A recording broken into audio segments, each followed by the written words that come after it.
अभी तक आपने इस चैनल को सब्सक्राइब नहीं किया है तो सब्सक्राइब कर दीजिए और बेल आइकन को प्रेस कर दीजिए, जिससे इस चैनल पर प्रस्तुत होने वाली पुराण की बात और कथाएं आप तक पहुंचती रहे। सामुद्रिक शास्त्र के अनुसार स्त्री पुरुष के शुभ लक्षण माथे और हथेली की रेखाओं से जाने आयु का अनुमान। श्रीहरि ने कहा, हे शिव, अब मैं स्त्री पुरुष के लक्षणों का वर्णन संक्षेप में कर रहा हूँ, आप सुने।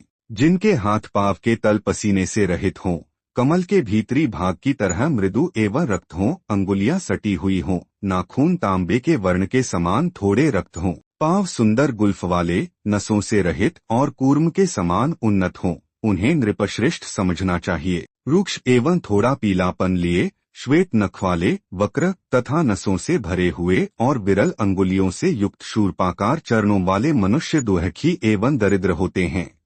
छोटे छोटे बाल, कंठ के समान सुंदर जंघा प्रदेश तथा प्रत्येक रोम से भरे रोमों वाला शरीर राजाओं तथा महापुरुषों का माना जाता है। प्रत्येक रोमकूप में 2 बाल होने पर व्यक्ति श्रोत्रिय या पंडित होता है। बालों के रोम 3-3 बालों से ढके होते हैं। मांसहीन, बहुत पतले घुटनों वाला आदमी बीमार है। समान उदर वाले पुरुष अत्यधिक भोग विलास से समृद्ध होते हैं और जिनका उदर कुंभ या सर्प के समान ऊंचा होता है वे बहुत दरिद्र होते हैं। रेखाओं के द्वारा आयु का निर्णय किया जाता है। जिसके ललाट पर समान आकार वाली 3 रेखाएं स्पष्ट दिखाई देती हैं, वह पुत्रादि से संपन्न रहकर सुखपूर्वक 60 वर्ष तक जीवित रहता है। मस्तक पर 2 रेखाओं के दृष्टिगोचर होने पर मनुष्य की आयु 40 वर्ष की होती है। एक रेखा के होने पर उस मनुष्य का जीवन 20 वर्ष मानना चाहिए, किंतु कर्णपर्यंत एक रेखा के होने पर वह शतायु होता है। ललाट पर कान तक विस्तृत 2 रेखाओं के होने से मनुष्य की आयु 70 वर्ष तथा वैसी ही 3 रेखाओं के रहने पर उसकी आयु 60 वर्ष होती है। ललाट पर रेखाओं की व्यक्त, प्रकट, अव्यक्त, अप्रकट स्थिति होने पर मनुष्य 20 वर्ष की अल्पायु को ही प्राप्त करता है। रेखा विहीन ललाट के होने पर मनुष्य 40 वर्ष तक जीवित रहता है।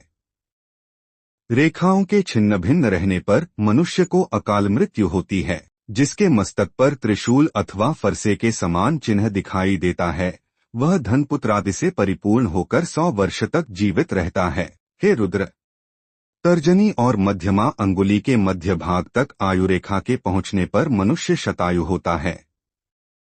अंगुष्ठ के मूल भाग से निकलने वाली प्रथम रेखा ज्ञान रेखा है। मध्यमा अंगुली के मूल से जो रेखा जाती है वह आयु रेखा है।